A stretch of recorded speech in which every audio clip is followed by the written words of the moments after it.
आज हम आपको दिखाते हैं कि फ्लेबोटोमी कैसे करते हैं। ठीक है, सैंपल कलेक्शन कैसे किया जाता है। लैब के अंदर जब अपन काम करते हैं सबसे इम्पोर्टेंट काम क्या है, ब्लड कलेक्शन, जिसको अपन फ्लेबोटोमी बोलते हैं। ठीक है, इसके लिए ज़रूरत में आने वाली चीज़ें ये टॉर्निकेट, ठीक है, इसको बोलते हैं कॉटन स्वाब। कुछ वाइलें होती है, अलग अलग प्रकार की अलग अलग वाइलें होती है जिनके अंदर अलग अलग कंटेंट होते हैं। किस वाइल में क्या सैंपल लेना है अपने को, ये अपने को पता होना चाहिए, तभी अपन सैंपल कलेक्शन अच्छे से कर पाएंगे। ठीक है, ये सिरिंजें होती हैं जो अपने को अक्सर काम में आती है, 3 ml 5 ml। इनके भी अलग अलग गेजेस होते हैं, इनके अलग अलग किस तरह के सैंपल के लिए, मतलब कितने क्वांटिटी में क्या सैंपल चाहिए, उस तरीके से अपन सिरिंजेस का चूज़ करेंगे। ठीक है ना। और ग्लव्स, ठीक है, सबसे पहले सैंपल कलेक्शन करने के लिए अपन पहले प्रिकॉशंस का अच्छे से ध्यान रखेंगे अच्छे से। तो सबसे पहले ग्लव्स पहनेंगे अपन लोग।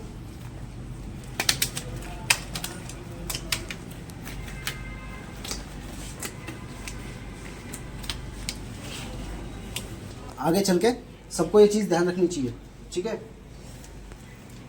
सिरिंज का चूज़ करेंगे कि अपने को कितना सैंपल चाहिए उस हिसाब से। और सिरिंज को खोलने का, ओपन करने का एक तरीका है, वो अच्छे से देख लीजिए। ये अब है डिकंटामिनेट है। इसको जैसे ही अपन खोलेंगे, खोलने के बाद में आसपास के जर्म्स बैक्टीरिया के अंदर आना स्टार्ट हो जाते हैं, तो ये कंटामिनेट होना स्टार्ट हो जाएगी। लेकिन इसको खोलने का एक तरीका होता है, स्टार्टिंग में यहाँ से ऊपर से इसको खोला अच्छे से रेफर को, और रेफर को खोलने के बाद में नीडल को कभी भी आगे से टच नहीं करते। इसको इस तरीके से टच किया, फिर इसके अपने को निप, मतलब जो निडल है उसको थोड़ा टाइट करना है और इसको एयर पास आउट करनी है इसकी। ठीक है, ऐसे करके नीचे की तरफ करके निडल का फेस नीचे की तरफ करके अपने को इसका एयर पास आउट करना है। कभी भी पेशेंट के ऊपर मुंह की तरफ नहीं रखनी ये चीज़।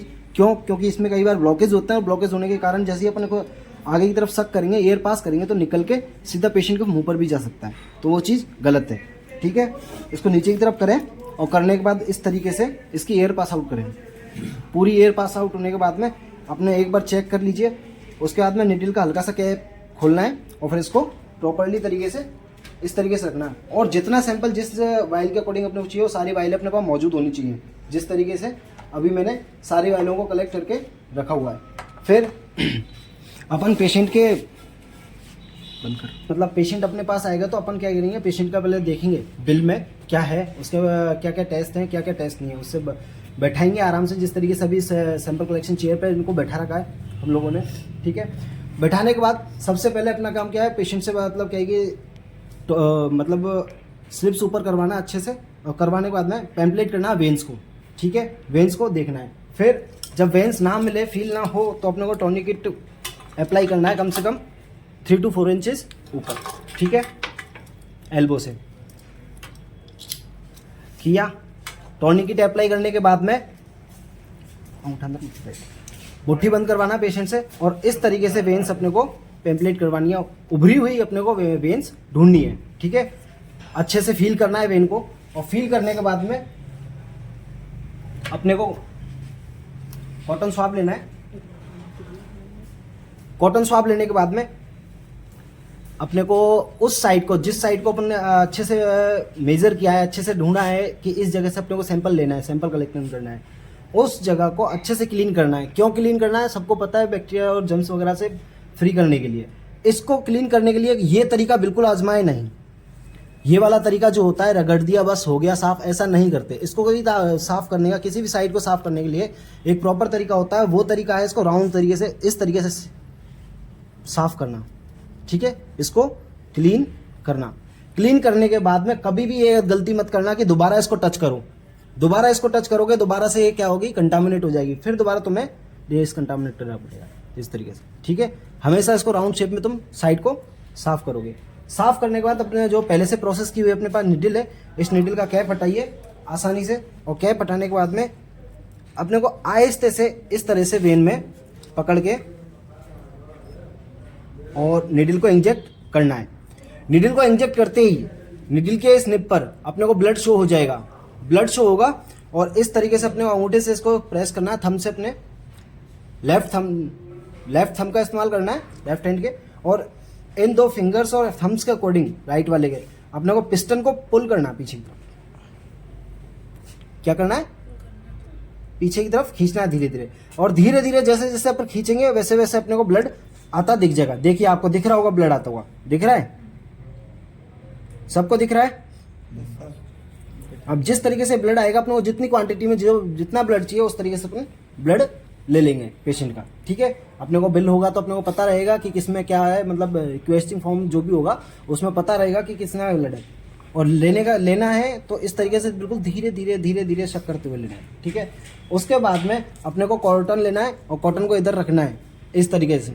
कॉटन को अप्लाई करने के बाद में अपने को निडल आहिस्ते से बाहर निकालना है, और निकालने के बाद में निडल का हमेशा से कैप लगा रहना चाहिए। इसको खुले में नहीं रख सकते, खुले में रखा तो ये कंटामिनेट हो जाएगी, ठीक है।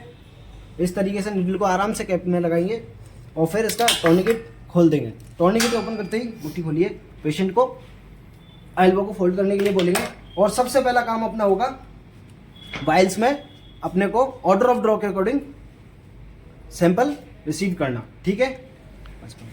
अपने को बैंडेज लेना है, और बैंडेज लेने के बाद में पेशेंट से कॉटन रिमूव करवाकर बैंडेज को अच्छे से अप्लाई करना है। इस तरीके से बैंडेज को अप्लाई करना है, ठीक है। अप्लाई करने के बाद में अपनी तरफ से पेशेंट को फ्री करना है, स्लिप्स नीचे करने के बाद सबसे इंपॉर्टेंट काम जो होना है अपने पास, सबसे इंपॉर्टेंट जहां पर अपने सबसे ज़्यादा गलतियां होती है वो ये होता है कि अपना रिक्वेस्टिंग फॉर्म जितना भी है, रिक्वेस्टिंग फॉर्म में एंड नेम मेंशन करना है पेशेंट का, ठीक है।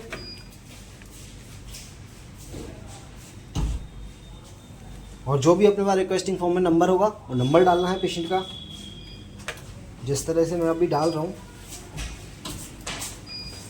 नेम, एज, सेक्स, ये सारी चीज़ें विद डेट डालनी है आप लोगों को, डेट भी इसके ऊपर मेजर करनी है, ठीक है ना। इसके बाद में ही आप लोग इस सैंपल को अंदर सैंपल कलेक्शन एरिया से लैब के अंदर टेस्टिंग के लिए भेज सकते हैं। नहीं तो आगे चल के यहाँ से गड़बड़ हुई तो आगे तक रिपोर्ट्स में गड़बड़ होगी। यही चीज़ याद रखना कि सबसे वेरी वेरी इंपॉर्टेंट चीज़ यही है कि 90% अगर गलतियाँ होती हैं लैब के अंदर, किसी भी लैब के अंदर, तो यही होती है क्या, सैंपल कलेक्शन एरिया में।